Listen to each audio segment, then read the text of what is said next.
Salem D Perumapalayam கொம்பேரிக்காடு அருள்மிகு ஸ்ரீ மகா வராகி அம்மன் ஆலயத்தில் வளர்பிறை பஞ்சமி தெப்பத்தேர் உற்சவம். இதனை முன்னிட்டு ஆலய வளாகத்தில் நாக தேவதைகளுடன் விநாயகர் சிறப்பு அலங்காரத்தில் பக்தர்களுக்கு காட்சியளிக்க மூலவர் ஸ்ரீ மகா வாராகி அம்மனுக்கு மஞ்சள் நிற பட்டாடை உடுத்தி பலவித நகை ஆபரணங்கள் பிரம்மாண்ட மலர் மாலைகள் அணிவித்து நகை கிரீடத்துடன் சிறப்பு அலங்காரத்தில் பக்தர்களுக்கு காட்சியளிக்க தீப ஆரத்தி காட்டப்பட்டது. தனி சன்னதி கொண்டு அருளும் ஸ்ரீ விஷ்ணு துர்க்கை அம்மனுக்கும் புது பட்டாடை உடுத்தி கற்கள் பதித்த நகை ஆபரணங்கள் சூட்டி சிறப்பு அலங்காரம் செய்திருந்தனர்.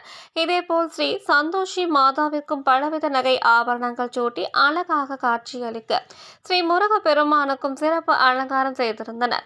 ஆலய வளாகத்தில் உற்சவ ஸ்ரீ மகா வாராகி அம்மனுக்கு 4 திருக்கரங்களோடு பலவித நகை ஆபரணங்கள் சூட்டி சூரிய சந்திர பதக்கங்கள் மின்ன நகை கிரீடத்துடன் பிரம்மாண்ட மலர் மாலைகள் அணிவித்து சிறப்பாக அலங்காரம் செய்திருந்தனர்.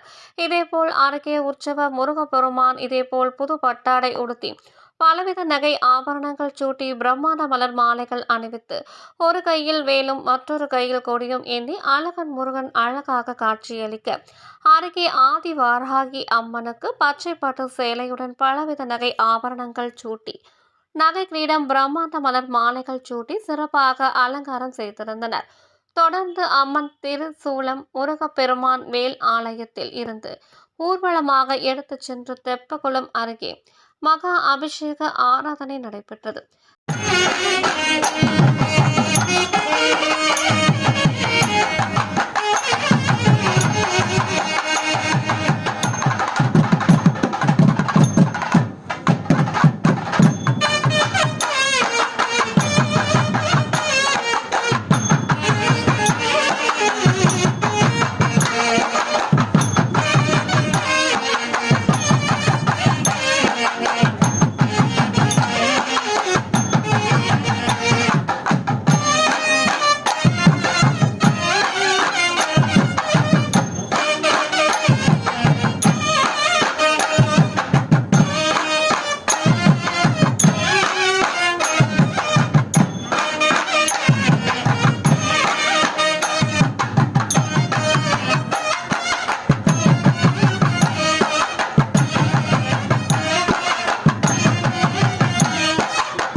திருச்சூலமும் வேலும் ஆலயத்தை அடைந்தவுடன் உற்சவ தெய்வங்களை கைதளமாக பக்தர்கள் ஆடியபடி ஊர்வலமாக எடுத்து வரப்பட்ட தெப்பத்தேரில் அமர்த்தி வான வேடிக்கைகள் முழங்க தெப்பத்தேர் உற்சவம் மிக சிறப்பாக நடைபெற்றது.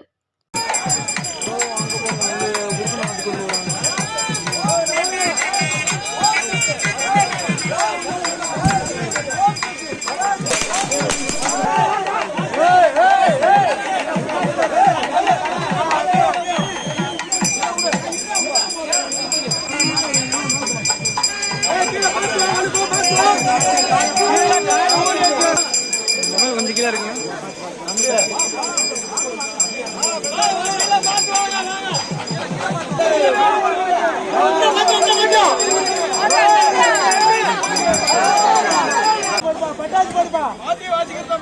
மேலவாத்தியம் ஏன்னா